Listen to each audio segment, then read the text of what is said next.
আসসালামু আলাইকুম। আরেকটি দেশীয় রান্না আপনাদের সবাইকে স্বাগত জানাচ্ছি। আর আজকে আমি ইলিশ মাছ দিয়ে লাউ দিয়ে রান্না করব। একেবারে অল্প মশলায় আমি এই রান্নাটা করেছি। অল্প মশলায় কিভাবে টেস্টি করে এই তরকারিটা রান্না করা যায় সেটা আজকে আপনাদের সাথে শেয়ার করব। আশা করছি আপনাদের সবার কাছে অনেক অনেক ভালো লাগবে। আর এভাবে রান্না করে অবশ্যই কিন্তু খেয়ে আমার কমেন্ট সেকশনে জানাবেন। একটি কড়াই ভিতরে আমি তেল নিয়ে নিচ্ছি আর এখানে পেঁয়াজ বাটা দিয়েছি, শুধুমাত্র পেঁয়াজ বাটা।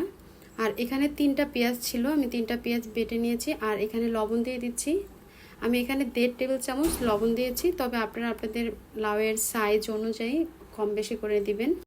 তেলের ভিতরে আমি পেঁয়াজটা একটু সময় নিয়ে ভুনে নিব, ঠিক আছে? তাহলে দেখা যাবে যে উপরে থেকে তেলটা চলে আসবে, এটা দেখে হয়তো বা বুঝতেছেন। তারপরে এর ভিতরে জাস্ট 1 চামচ দিয়ে দিব শুকনো মরিচের গুঁড়া, কালারের জন্য দিয়ে দেব 1 টেবিল চামচ হলুদের গুঁড়া। এই আমার মশলা, আর কোনো কিছু আমি এখানে অ্যাড করব না। তারপর আবারও মশলাটা মিক্স করে ঢাকনা দিয়ে ঢেকে প্রায় 5-6 মিনিটের মতন আমি এই মশলাটা ভুনে করে নিব। আর ঢাকনা তুলে একটু নাড়াচাড়া করে দিব। আর চুলার আঁচটা কিন্তু মিডিয়াম টু লোতে রেখেই তারপরে মশলাটা ভুনা করে নিতে হবে।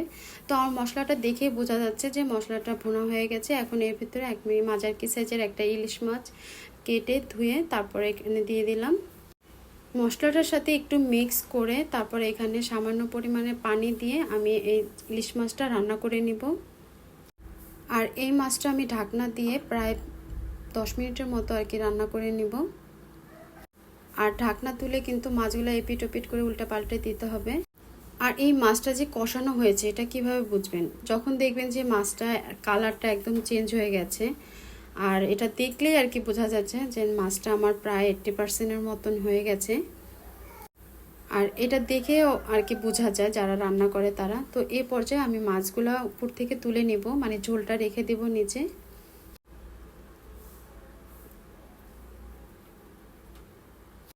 তারপরে এই ঝোলের ভিতরে আমি আগে থেকে কেটে ধুয়ে রাখা লাউটা দিয়ে দিব।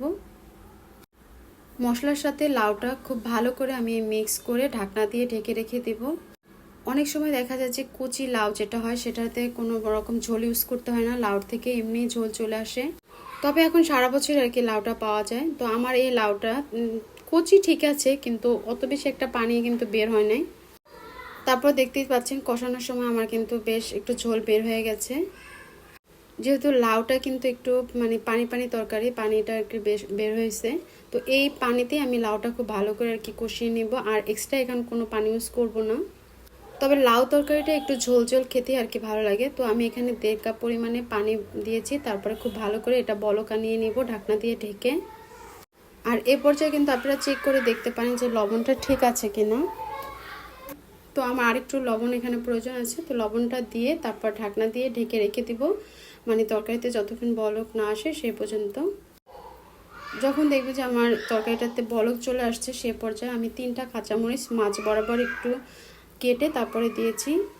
তারপর কষানো সেই ইলিশ মাছের পিসগুলো আমি এখানে ঢেলে দিব। তারপর এটা ঢাকনা দিয়ে ঢেকে আরও 3 থেকে 4 মিনিট আমি এভাবে রান্না করে নিব। আর রেসিপি ভালো লাগলে প্লিজ রিকোয়েস্ট থাকলো আমার চ্যানেলটি সাবস্ক্রাইব করার। তো আমার এটা দেখতে পাচ্ছেন যে রান্নাটা আমার কমপ্লিট হয়ে গেছে। এই পর্যায়ে আমি একটু ধনিয়া পাতা ছিটিয়ে দিব। তবে যদি বাসায় ধনিয়া পাতা না থাকে সেক্ষেত্রে একটু শুকনো জিরার গুঁড়াও এখানে দেওয়া যেতে পারে। এমনিতেই এই তরকারিটা মানে এত সুন্দর ফ্লেভার আমার ঘরের ভিতরে আসছে যে এখনই মনে যাচ্ছে যে ভাত খেয়ে নিই।